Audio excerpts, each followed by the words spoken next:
अरे बेटा कहाँ ले जा रहा है मुझे जंगल में, कहाँ छोड़ दिया? लो पापा जी, शांति चाहिए थी ना, जंगल में रहो। बेटा मुझे जंगल में छोड़ के क्यों जा रहा है बेटा? क्योंकि बुड्ढे तूने ना हमारी नाक में दम कर रखा था, इसलिए हमने तुझे यहाँ फेंक दिया, समझा? अब जब जंगलों में रहेगा ना तब पता चलेगा कि घर में तुझे कितना सुख मिल रहा था। अरे बेटा ये तो मेरी बहू है, तू तो मेरा अपना खून है, तू मेरे साथ ऐसा क्यों कर रहा है बेटे? अबे बुड्ढे तूने वो कहावत नहीं सुनी, जो पति जोरू का गुलाम होता है ना वो अपने बाप की नहीं सुनता। क्यों बेबी, तुम इनकी सुनोगे या मेरी? हाँ बेबी, इसे तुम्हें परेशान किया था ना, घर से निकाल दिया। तुम्हें अगर कोई दिक्कत करेगा ना तो हमारे घर में नहीं रहेगा। अरे बेटा मैं तेरा बाप हूँ, तू क्यों उसके चक्कर में पड़कर मुझे जंगल में छोड़ के जा रहा है बेटे? बेबी क्या इस बुड्ढे की बात सुन रहे हो? टाइम हो गया है, हमें पार्टी में भी जाना है, चलो ना, इसको पड़े रहने दो यहीं। सही कह रही हो, ऐसे फालतू लोगों के लिए हमारे पास टाइम नहीं है। चलो चलते हैं, पार्टी भी है यार शाम को। अरे बेटा मत जा, छोड़ के ना जा, मर जाऊंगा। अरे आ जा वापिस, अरे ले जा, अरे मैं आ रहा हूँ तेरे पास, मुझे लेके चल साथ में घर पे। अरे मेरी कोई मदद करो। चाचा जी यहाँ? बड़ो मेरी मदद करो कोई। चाचा जी आप यहाँ, और आपकी टांगों को क्या हुआ? बेटा एक एक्सीडेंट में मेरी टांगे चली गई, तो मेरे बेटे और बहू ने प्रॉपर्टी अपने नाम करवाने के बाद मुझे घर से बाहर निकाल दिया बेटा। भैया और भाभी इस नीचता पे उतर आए हैं। चाचा जी मेरी एक बात ध्यान रखना, जो औलाद अपने माँ बाप को दुख पहुंचाती है, उन्हें सताती है, वो अपने जीवन में कभी सुखी नहीं रह सकती, उनका पतन निश्चित है। चाचा जी आप चिंता ना करें, उन्होंने आपको घर से बाहर निकाल दिया तो क्या हुआ, आपका ये बेटा अभी जीवित है।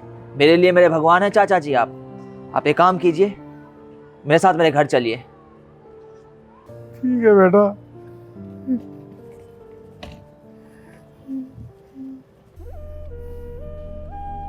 चाचा जी आप बैठिए, मैं आपके लिए खाना लेके आता हूँ। अरे बेटा सुन, मुझे माफ कर दे बेटा, पुत्र मुंह में आकर मैंने तुझे घर से बाहर निकाल दिया। मैंने तुझे अपने बेटे की तरह समझा और तू सुपोला निकला। मेरी प्रॉपर्टी पे तेरी नजर है, दफा हो जा यहाँ से। चाचा जी आप गलत समझ रहे हैं, मैंने इस परिवार को हमेशा अपना माना है, मैं इसे कभी नहीं तोड़ सकता। इस परिवार ने मुझे पाला है और अपने पालनहार से मैं ऐसे बगावत नहीं कर सकता हूँ।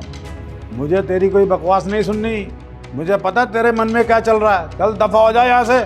ठीक है चाचा जी, मैंने आपकी हर आज्ञा का सम्मान किया है, इसलिए इस आज्ञा का अपमान करने का दुस्साहस मैं नहीं कर सकता। जैसी आपकी मर्जी। आज से मेरे घर का दरवाजा तेरे लिए हमेशा के लिए बंद है, चला जा यहाँ से।